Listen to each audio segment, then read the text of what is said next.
حضرت امام علی مقام امام حسین رضی اللہ تعالیٰ عنہ جب آخر میں خود میدان کربلا میں تشریف لاتے ہیں، خدا کی قسم وہ خطبہ ایسا کمال خطبہ کہ ہمارے سنیوں کے عقائد کی ترجمانی کر رہا ہے۔ وہ خطبہ کیا تھا؟ آپ نے وہاں جا کر جو خطبہ دیا، آپ نے فرمایا مجھے جانتے ہو میں کون ہوں؟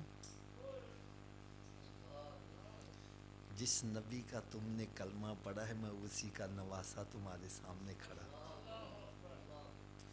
جس نبی کی شفاعت پر تمہیں یقین ہے میں اسی کا نواسہ کھڑا ہوں۔ جس نبی نے یہ ارشاد فرمایا حسین مجھ سے ہے اور میں حسین سے ہوں، جس نبی صلی اللہ علیہ وسلم نے مجھے کندھوں پہ اٹھایا تھا، جس کے لیے جنت سے جوڑے منگوائے تھے، جس کی ماں فاطمہ جنتی عورتوں کی سردار ہے، جس کا بابا علی ہے اور جس کا بھائی حسن ہے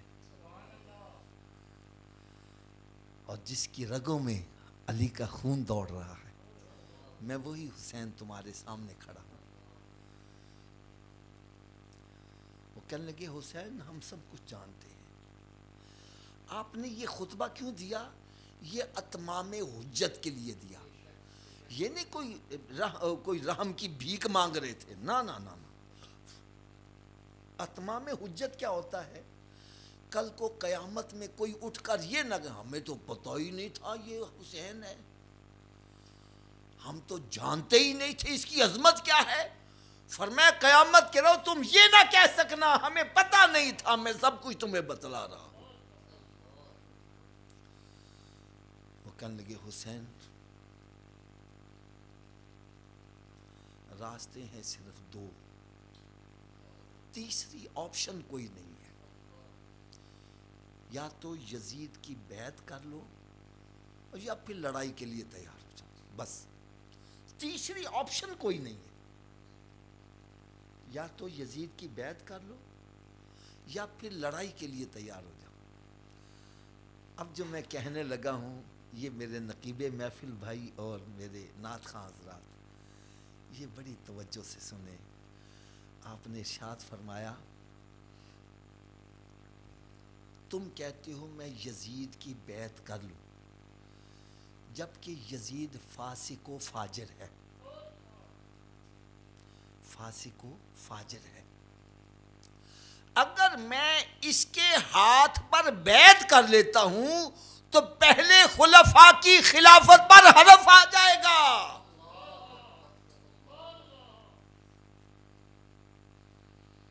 آنے والی نسل کہے گی جس طرح یزید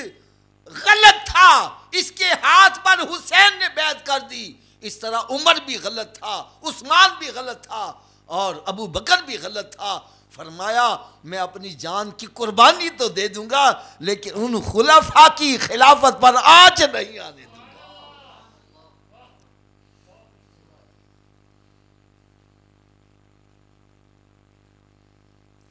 فرمایا اگر ابو بکر صدیق رضی اللہ تعالیٰ حق پر نہ ہوتے تو میدان کربلا وہی مقرر ہو جاتا،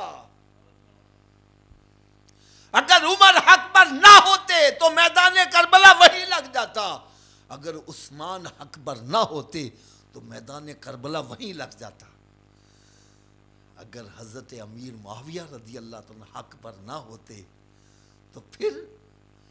یہاں تو چند نفوس قدسیہ ہیں اور وہاں تقریباً 40,000 کا لشکر تھا امام حسن رضی اللہ تعالیٰ عنہ کے پاس،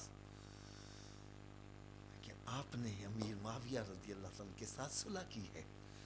اور میرے آقا صلی اللہ علیہ وسلم نے شافع میرا یہ بیٹا حسن جو ہے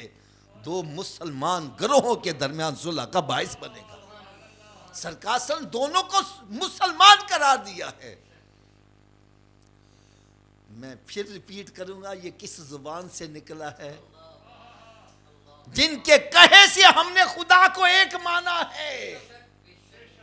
جن کے کہے سے ہم نے قیامت پر ایمان لائے ہیں، جن کے کہے سے ہم نے فرشتوں پر ایمان لائے ہیں، جن کے کہے سے ہم نے قیامت پر ایمان لایا ہے، اگر ان کے کہے میں شک آ گیا ہماری ساری عمارت ایمان کی تباہ و برباد ہو جائے گی۔